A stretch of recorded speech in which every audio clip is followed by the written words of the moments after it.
ओम श्री गणेशाय नमः। राधे राधे दोस्तों, आप सभी का मेरे चैनल व्रत कथा टोटके में स्वागत है। दोस्तों आज मैं आपको संतान प्राप्ति के लिए बहुत ही सरल, बहुत ही अचूक विधि बता रही हूँ, या कह लीजिए एक ऐसी दवाई बता रही हूँ, आयुर्वेदिक दवाई बता रही हूँ जिससे आपको संतान की प्राप्ति अवश्य होगी।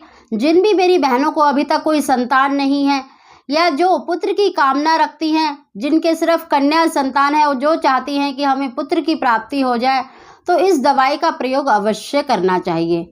दोस्तों उससे जानने से पहले जिन्होंने अभी तक मेरे चैनल को सब्सक्राइब नहीं किया तो प्लीज़ सब्सक्राइब कर ले, बगल में बेल आइकन को दबा दें, जिससे मेरी आने वाली सभी वीडियो का नोटिफिकेशन सबसे पहले आप तक पहुंच सके।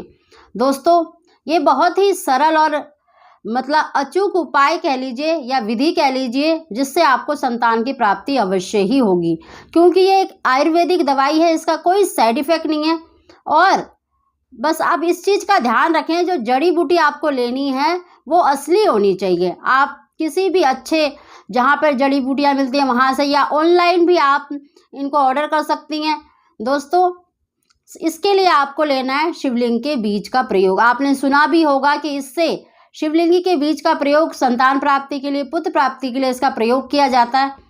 दोस्तों सबसे पहले इसका प्रयोग किस दिन करना है और किस प्रकार करना है, कैसे आपको लेना है, इस चीज़ का आप अच्छे से श्रवण कर ले, देख ले वीडियो को, फिर इसको आप लेना प्रारंभ करें। देखिए जिन भी मेरी बहनों को अभी तक कोई संतान नहीं है, या जो मतलब लड़के की इच्छा रखती हैं कि हमें लड़की संतान तो है लेकिन लड़का संतान नहीं है, तो वो भी इस उपाय को मतलब इस दवा को ले सकते हैं। इसमें कोई साइड इफ़ेक्ट नहीं है। दोस्तों इसके लिए आपको देखिए 100 ग्राम शिवलिंगी के बीज का मतलब लेना है। 100 ग्राम शिवलिंग के बीज और 100 ग्राम आपको पुत्र जीवक लेना है, और 100 ग्राम आपको लक्ष्मणा बूटी लेनी है, और साथ में आपको 50 ग्राम नाग केसर लेना है। दोस्तों आपको इनकी पिक्चर आप वीडियो में दिख रही होगी, अगर आप गूगल पे सर्च करना चाहें तो गूगल पे भी सर्च कर सकते हैं।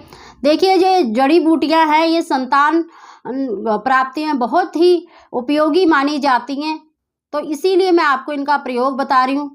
अगर आप इनका प्रयोग करते हैं, देखिए इनका प्रयोग कोई भी कर सकता है, स्त्री भी कर सकती है, पुरुष भी कर सकता है, अगर उनमें कोई कमी है या संतान प्राप्ति में अगर उनको कोई ना कोई दिक्कत आ रही है। जैसे देखिए कई बार ऐसा होता है कि डॉक्टरी रिपोर्ट हमारी सही होती है लेकिन फिर भी हमें संतान की प्राप्ति नहीं होती, तब आप इस जड़ी बूटी का प्रयोग कर सकते हैं, इसमें कोई साइड इफेक्ट नहीं है। 100 ग्राम शिवलिंगे के बीज, 100 ग्राम पुत्र जीवक, 100 ग्राम आपको लक्ष्मणा बूटी लेनी है, और 50 ग्राम आपको नाग केसर लेना है। और इसी के बराबर की मात्रा में आप मिश्री ले सकते हैं, क्योंकि ये जो जड़ी बूटी है थोड़ी सी कड़वी होती हैं, तो आप अपनी मतलब इच्छा अनुसार थोड़ा सा इसमें मिश्री मिला लें। और इन सब जड़ी बूटियों को देखिए शिवलिंगी के बीज में बहुत से काने बीज होते हैं और सफ़ेद कलर के काने बीज होते हैं, गंदगी होती है, तो आप उनको अच्छे से साफ़ कर लें। उसके बाद इन सबको मिक्सी में ग्राइंड करके आप एक पाउडर बना लें, और उसी के बराबर आप मिश्री डालकर एक पाउडर बनाकर आप एक डब्बे में रख सकती हैं। और इसको आपको लेना देखिए किस दिन से है, जब आपका मासिक धर्म होता है, पीरियड्स होते हैं, उसके छठे दिन जब आप शुद्ध हो जाते हैं, तो आप इसको देखिए अगर आप 2 टाइम लेती हैं तो आपको 40 दिन तक लेना है।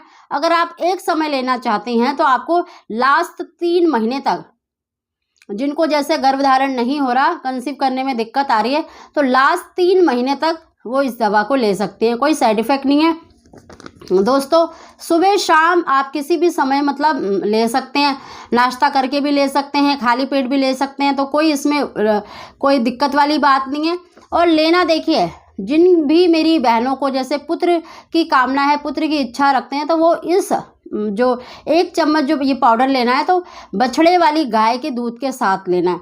और जिनको सिर्फ संतान की इच्छा है तो वो किसी भी गाय के दूध से ले सकते हैं। इसको लेना आपको गाय के दूध से है, और गाय का दूध आपको गर्म करके ठंडा कर लेना है। देखिए गर्म दूध से नहीं लेना है, ठंडे दूध से ही लेना है आपको।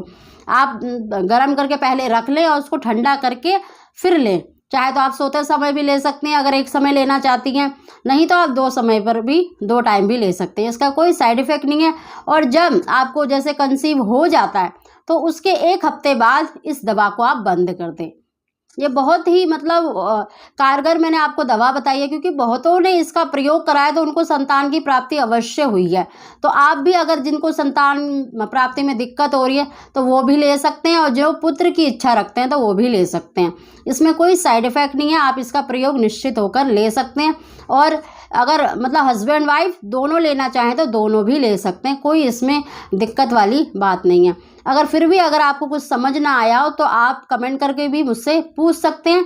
और ये जो जड़ी बूटी है आप गूगल पे सर्च कर सकते हैं, ऑनलाइन मंगा सकते हैं, या फिर आपको किसी भी बंसारी की दुकान पे भी मिल सकती है, या पाठ पूजा की जहाँ पर जड़ी बूटी रखी होती है वहाँ पर भी आपको मिल जाएंगी। तो कोशिश देखें, आप ये ध्यान रखें कि ये जो जड़ी बूटी है ना असली होनी चाहिए, और जो शिवलिंग के बीज होते हैं वो शिवलिंग के ही आकार के होते हैं। दोस्तों इस जड़ी बूटी का प्रयोग करने के बाद आपको देखिए, जिनको पुत्र संतान की इच्छा है उन्हें सम दिन और सम तिथि का प्रयोग करना चाहिए। देखिए सम दिन जो मासिक धर्म से छठा, 8वां, 10वां, 12वां, 14वां, 16वां दिन होता है, और उसके साथ जो तिथि होती है सम, जैसे द्वादशी हो गई, चतुर्दशी हो गई, अष्टमी हो गई, ये जो तिथियां होती है सम तिथियां, सम दिन के साथ सम तिथि का प्रयोग करें तो निश्चित ही आपको पुत्र संतान की प्राप्ति होगी। और जिनको सिर्फ संतान की इच्छा है वो मासिक धर्म के 16 दिन तक मतलब दिनों का प्रयोग करें तो उनको निश्चित ही संतान की प्राप्ति अवश्य ही होगी। और दोस्तों अगर आपको वीडियो पसंद आती है तो प्लीज़ इसको लाइक और शेयर अवश्य करें ताकि औरों को भी लाभ मिल सके। आप सभी को ओम श्री गणेशाय नमः।